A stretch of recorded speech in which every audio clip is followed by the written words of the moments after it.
मकर संक्रांति की पृष्ठभूमि में शरद पवार ने प्रेस कॉन्फ्रेंस की है। इस प्रेस कॉन्फ्रेंस में उन्होंने गृह मंत्री अमित शाह पर निशाना साधा है।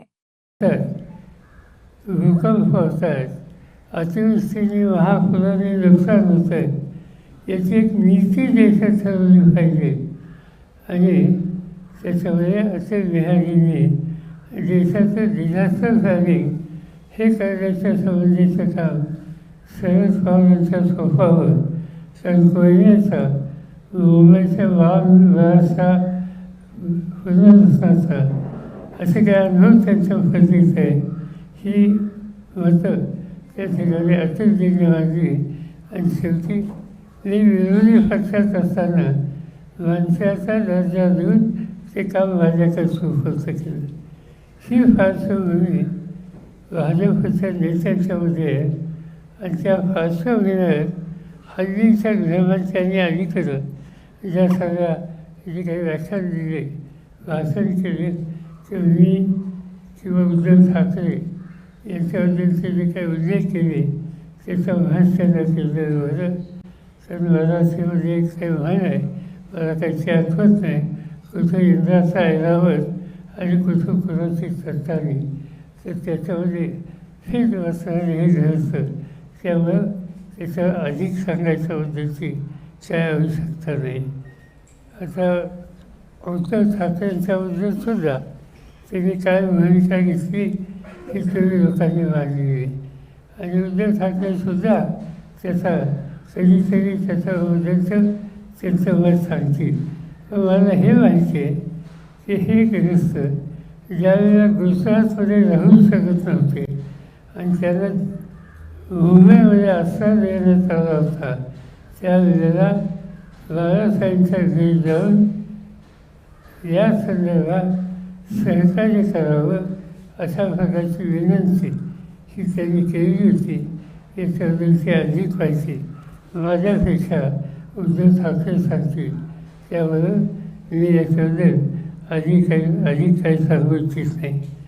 पण दुर्दैवानं एकंदर पातळी घसरली किती ही सांगायला मला वाटतं ही होईल सुधारणा आणि त्यामुळं अशा व्यक्तीने जी काही विधानं केली त्यांची नोंद त्यांच्या पक्षातसुद्धा किती घेतील याचा मी भाषण केलेलं होतं। याशिवाय तुम्हाला काही विचारायचं असेल तर आपण विचारू शकता।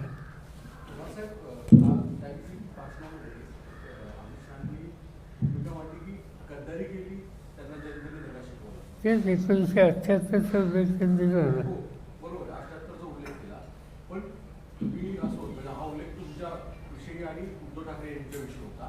मुद्दा असा होता की तुम्ही काही कमिटमेंट केली होती ती पाळली नाही किंवा उद्धव ठाकरेंनी सुद्धा 2019ची कमिटमेंट पाळली नाही। आम्ही काही कमिटमेंट त्यांना दिली नव्हती। सगळं सांगायचं होतं ह्या व्यवस्थाची माझी ओळख घेत नव्हती। एकदा काहीतरी मी अहमदाबादला गेलो आणि तिथं नागरी सहकारी बँकेच्या एक बैठक होती, तिथे एका बँकेचं संचालक म्हणून यांची माझी ओळख करून दिली। त्याशिवाय त्यांची माझी ओळखी नव्हती, कुठच्या गोष्टीचं भाष्य त्यांच्यावर करण्याचा प्रसंग कधी आला।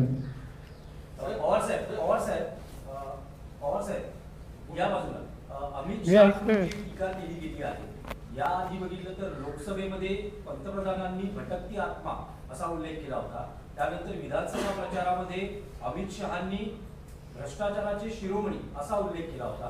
आताही तुमच्यावर टीका झालेली आहे, तर या ज्या टीका तुमच्यावर सतत होत आहे, तर महाराष्ट्रात तुम्ही टीकेच्या रडारावर आहात, तुम्ही प्रमुख व्यक्ती आहात म्हणून होते आणि आता पवारांना ही टीका इतकी जिव्हारी का लागली जेव्हा या सतत टीका होत्या? जिव्हारी काही लागली नाही, त्याचं काही फारसे जिव्हारी लागली असं लोन घेणारी व्यक्तीच नाही आहे, त्याचा ती लेवलच नाही। प्रश्न तो नाही, प्रश्न एकच आहे, तुम्ही जे सांगितलं लोकसभेच्या निवडणुकीच्या वेळेला या लोकांची भूमिका मला वेगळी दिसत होती। लोकसभेचा निकाल काय लागला हा माहिती आहे, विधानसभेच्या निवडणुकीमध्ये त्यांनी त्यांच्या पक्षाने व्यक्तिगत तिथं कोणाबद्दल मी बोलत नाही, पण लोकसभेचा निकाल लक्षामध्ये घेऊन त्यांनी अधिक काळजी घेतली ही गोष्ट मान्य केली.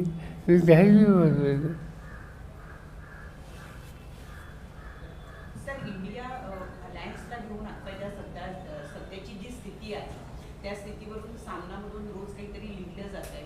पुन्हा एकदा गरज आलेली आहे का की आपण मध्यस्थी करावी, आपण पुढे जावं? कारण ज्या पद्धतीनं दिल्लीमध्ये सुद्धा काँग्रेस आणि आप वेगवेगळे लढत आहेत, त्यावर राष्ट्रवादीचा काय स्टँड आहे?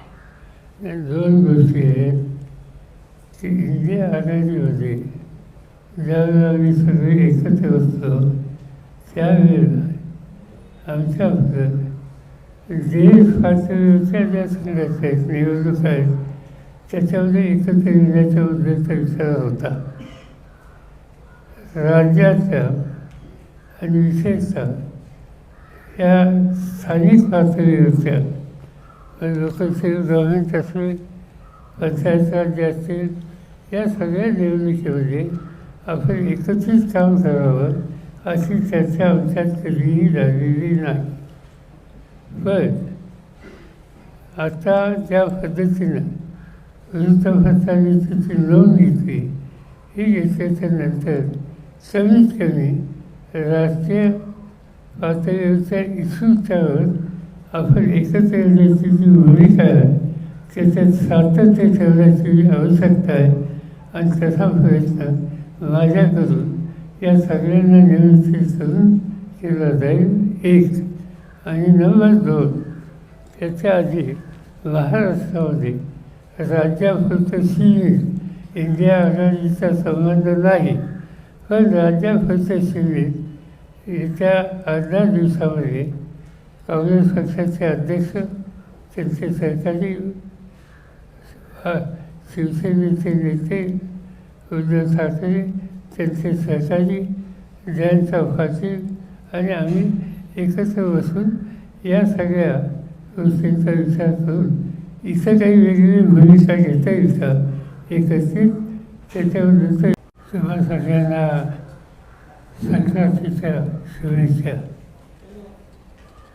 तुमच्या सगळ्यांच्या हातामध्ये लेखणी असते, त्यामुळे गोड मला सांगायची गरज नाही. फक्त तुमची लेखणी आम्हाला लोकांच्या निमित्त ठेवा एवढंच आजच्या दिवशी सांगायचं. मी आज अतिशय थोड्या सूचनेमध्ये तुम्हा सगळ्यांना निमंत्रित केलं आणि मला असं वाटतं की काही गोष्टी या नदीसमोर आणल्या पाहिजेत. मला या देशाच्या स्वातंत्र्याच्या नंतर काही कर्तृत्ववान व्यक्ती, राज्यकर्ते, प्रशासक यांचं स्मरण झालं.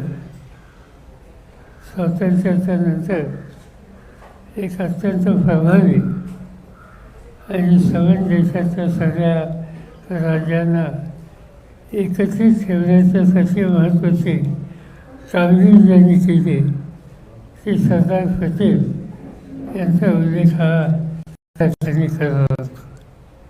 सरदारांच्या नंतर उत्तर प्रदेशमधून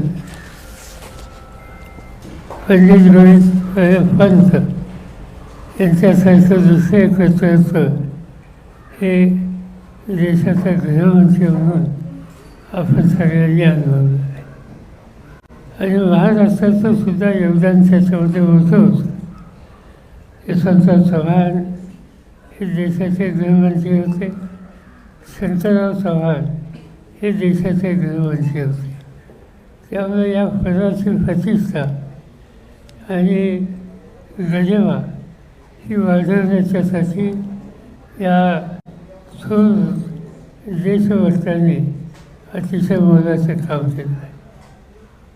आपल्या शेजारचं राज्य गुजरात, एकेकाळी गुजरात आणि महाराष्ट्र हे एक राज्य होतं आणि गुजरातने सुद्धा अतिशय उत्तम प्रशासक यांचं ओळख देशाला करून दिली. तुम्हा लोकांना फारसे कदाचित माहिती नसेल, बाबूबाई दसुबाई म्हणून एक अतिशय कर्तबगार, स्वच्छ आणि प्रामाणिक असे मुख्यमंत्री गुजरातने दिलेले होते. बाबू यांच्या नंतरच्या काळामध्ये माधवसिंग सोलंकी असतील, शिवराजबाई पटेल असतील, अनेकांची नावं सांगता येतील की गुजरातने उत्तम प्रशासक देशाला दिले. ही जी नावं मी आत्ता आपल्या सगळ्यांना सांगितलं, यांचं एक वैशिष्ट्य होतं की यापैकी कोणालाही त्यांच्या राज्यातनं कधी तडीपार केलं गेलं होतं. तो प्रसंग कधी राज्यकर्त्यांचा आला नाही आणि त्यामुळं तडीपार न केलेले आणि गृहखातं आणि गुजरातवरून योगदान देणारं अशा प्रकारच्या नेत्यांची आज मला आठवण होते.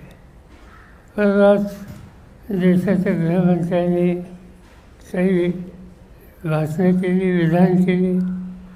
भाषणं करण्याचा त्यांचा अधिकार आहे, पण थोडी बहुत माहिती अधिक घेऊन भाषणं केली तर लोकांच्या मनामध्ये शंकेची स्थिती निर्माण होईल. त्यांनी 1978 सालपासून माझी आठवण त्यांना झाली आणि 1958 सालापासून मी राजकारणात प्रशासनात काय केलं त्याचा उल्लेख त्यांनी तिथे केला. त्यांना कदाचित माहीत असेल, मला माहिती नाही की 78 साली म्हणजे आज त्याला जवळपास 40 वर्ष होऊन गेली. त्यावेळी हे नक्की कुठे होते राजकारणाची मला माहिती नाही, पण 1978 साली मी राज्याचा मुख्यमंत्री होतो आणि माझ्या मंत्रिमंडळामध्ये जनसंघाचे नेते उत्तमराव पाटील, दुसरे नेते हर्षू अडवाणी, अकोल्याच्या डॉक्टर प्रमिलाताई चौफे असे अनेक कर्तृत्ववान जनसंघाचे लोक माझ्या मंत्रिमंडळामध्ये होते आणि संबंध त्या 1978च्या पूर्ण सरकारचा जर तुम्ही माहिती घेतली किंवा वाचन केलं तर याच्या सगळ्यांनी महाराष्ट्राच्यासाठी एकच येऊन अतिशय चांगल्या प्रकारचं योगदान दिलं.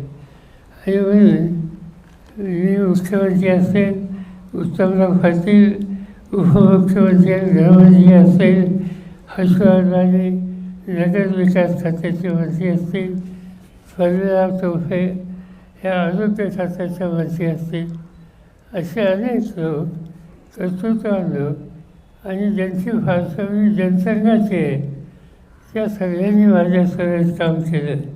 आणि त्याच वेळेला संघटनेवर आणखी 2 लोकांचे मला आठवण होते की त्यांनी संघटनेमध्ये राहून आमच्या सगळ्या कामामध्ये सहकार्य केलं. त्याच्यामध्ये वसंतराव भागवत आणि प्रमोद महाजन यांचा उल्लेख हा कथाक्षणी त्या ठिकाणी करावा. आणि त्यामुळं ही सगळी नेतृत्वाची फळी ही भाजपनं 1978च्या नंतरच्या काळामध्ये दिली गेली. नंतरच्या काळामध्ये देशामध्ये पक्ष वेगवेगळे सत्तेत होते, पण विविध राजकीय पक्षांच्या नेत्यांच्यामध्ये सुसंवाद होता. आणि त्याची उदाहरणं सांगायची झाली तर अटल बिहारी वाजपेयी काय किंवा त्यावेळेचे गृहमंत्री हे अडवाणी सर यांची नावं घ्यायला लागतात. आज अटलजी किंवा हे कर्तृत्ववान लोक होते आणि पक्षीय अतिरेकी भूमिका तातडीने केली पाहिजे, हाच माझा आग्रह आहे. आपण जर पाहिलं तर सामनात फक्त दिल्लीचं प्रकरण नाही मांडले तर पुढे असं लिहिलं आहे की इंडिया आघाडीच्या बैठकाच झाल्या नाहीत. आपण जर पाहिलं महाराष्ट्रात वज्रमूठ सुरू केली होती, ती काही वादांमुळे बंद केली, त्याच्यानंतरच्या इंडिया आघाडीच्या सभा त्या बंद केल्या. खरंच संवाद संपलाय का हा पहिला प्रश्न? अजिबात नाही, संवाद आहे. आणि म्हणूनच मी आत्ताच सांगितलं की शक्य झालं ते येत्या 18 दिवसात ही बैठक आम्ही बोलवत आहोत. मी स्वतः बोलवत आहे. पवार साहेब, एक दुसरा- प्रश्न आहे दुसरा की प्रश्न. तुमच्या एनसीपी मध्ये अशा सध्या बातम्या खूप जोरात बाहेर येत आहेत की तुमच्या एनसीपी मध्ये अनेक खासदार असं म्हणत आहेत की आपण भाजप बरोबर जावं. तर असं काही आहे का? तुमचं व्यक्तिगत मत काय आहे की तुम्ही हे कसं भाजपबरोबर- व्यक्तिगत म्हणून काय द्यायचं? एकाही खासदाराचं असं मत नाही. हा दावा तुम्ही कुठं लावला हे मला माहिती नाही. आणि राज्याच्या पक्षाचा प्रमुख त्याला तुम्ही विचारताय की तुमचा पक्ष सोडून तुम्ही जाणार आहात का, आणि त्याच्या माझं व्यक्तिगत मत ते विचारतात. काहीतरी तात्पर्य फाळलं पाहिजे.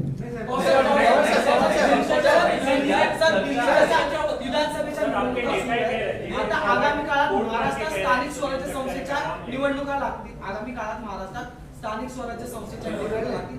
आतापर्यंत तुम्ही नेत्यांना जपले, पण आता कार्यकर्त्यांना जपण्याची संधी असणार आहे. त्यावेळेस महाविकास आघाडीचं, इंडिया आघाडीचं राजकारण कसं असणार? असं आहे की माझ्या वाचनात आलं की 4-5 महिन्यात निवडणुका लागायची शक्यता आहे.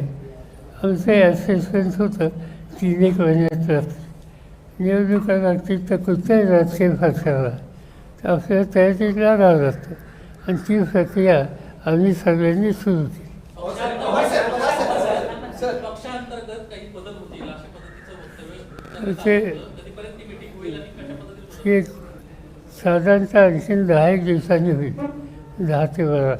आमचे अध्यक्ष सध्या बाहेर आहेत कुठेतरी हेल्थच्या प्रोग्रामच्यासाठी. ते आले की यासंबंधी प्राधान्य दिलं जाईल.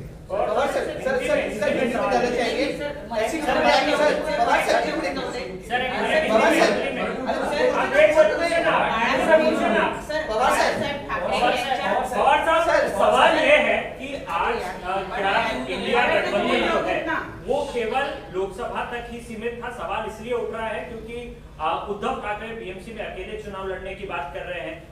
आपके दल के नेता भी जो है वो कहीं ना कहीं इसी प्रकार की तैयारी, कांग्रेस पार्टी भी उद्धव ठाकरे को कोस रही है हार को लेकर के विधानसभा में. तो क्या इंडिया गठबंधन में डिस्कंटेंट शुरू हो चुका है? बात ऐसी है कि इंडिया गठबंधन में लोकल सेल गवर्नमेंट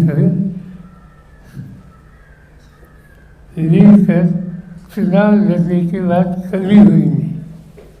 इंडिया गठबंधन का जो टोटल अप्रोच था वो नेशनल लेवल के इलेक्शन के लिए था. यहाँ नगर पालिका हो, वहाँ नगर पालिका हो, यहाँ इंडिया गठबंधन का सुझाव न था, न कभी डिस्कशन होता. मगर जहाँ तक महाराष्ट्र की बात है और हमारे साथियों की ये भावना है कि एक होकर मिलकर चुनाव के लिए सामना कर सकते हैं, तो सोचना चाहिए, और वो कोशिश हम करने वाले हैं अगले 10 दिन में. ने साफ कर दिया है आने वाले जो चुनाव है वो शिवसेना खुद के दम पर लड़ेगी, अकेले लड़ेगी. वो महाविकास आघाड़ी के साथ ठाकरे अकेले जाने की बात कर रहे हैं. क्या है? नाही उन्होंने त्याचा खुलासा त्यांनी केला आहे काल, त्याच्यामुळे त्यांनी स्वच्छ सांगितलेले. पण मी हे स्वच्छ सांगतो की कुठे उद्या बारामती नगरपालिकेची निवडणूक आहे किंवा इंदापूरच्या निवडणुकीची निवडणूक आहे नगरपालिका. इथं आम्ही काय आघाडीचा विचार केले नाही, कदाचित करणारही नाही. Local municipal election, local self government, यहाँ इंडिया आघाड़ी की चुनाव लड़ने की नीति कभी हुई नहीं. आज तक हमारी बात हुई नहीं, और इस पर बात करने की आवश्यकता है ऐसा सुझाव कुछ साथियों ने दिया, और इसीलिए आगे 8-10 दिन में मैं खुद इनकी मीटिंग बुला रहा हूँ और वहाँ ये इसका हम डिस्कस करेंगे. मगर इसका मीनिंग ये नहीं कि लोकल सेल गवर्नमेंट हम मिलकर ही लड़ेंगे, और लोकल सेल इलेक्शन के लिए दूसरी नीति हो नहीं सकती, ये भी बात नहीं. इंडिया अलायंस को लेकर सवाल ये है कि दिल्ली चुनाव में हम देख रहे हैं कि इंडिया अलायंस बिखरा हुआ नजर आता है. अभी भी केजरीवाल का कुछ दिनों पहले बयान आया है कि वो देश बचाने की कोशिश कर रहे हैं और राहुल गांधी अपनी पार्टी बचाने की कोशिश कर रहे हैं. क्या इंडिया अलायंस पूरी तरह से बिखर चुका है? नहीं, मालूम है मुझे, जितने मैंने ये जो दिल्ली का इलेक्शन में मैंने ध्यान नहीं दिया, मगर मुझे मेरा व्यक्तिगत राय ये थी कि दिल्ली केजरीवाल का देश है। इनके हाथ में 2 बार दिल्ली की जनता ने हुकूमत दी थी और इसीलिए उनको कॉन्फिडेंस में लेकर हम लेकर कुछ कर सकते थे तो अच्छा होता था। हुआ नहीं, छोड़ दी। अमित शाह ने 2 बड़े प्रहार आपके ऊपर किए हैं। उन्होंने कहा है कि जब आप कृषि मंत्री थे देश के तब से फार्मर सुसाइड जो है वो आप रोक नहीं पाए। दूसरी बात उन्होंने कही कि गद्दारी की शुरुआत महाराष्ट्र में आपसे हुई। उनको मालूम नहीं इस देश में प्रोडक्शन के रिकॉर्ड मेरे समझ में है। इंडिया जब मैंने जिम्मेदारी ली थी, one of the country which are defending on import, और जिस दिन मैंने एग्रीकल्चर मिनिस्ट्री छोड़ी, India has become largest exporter of wheat in the world. India has become the largest exporter of rice in the world.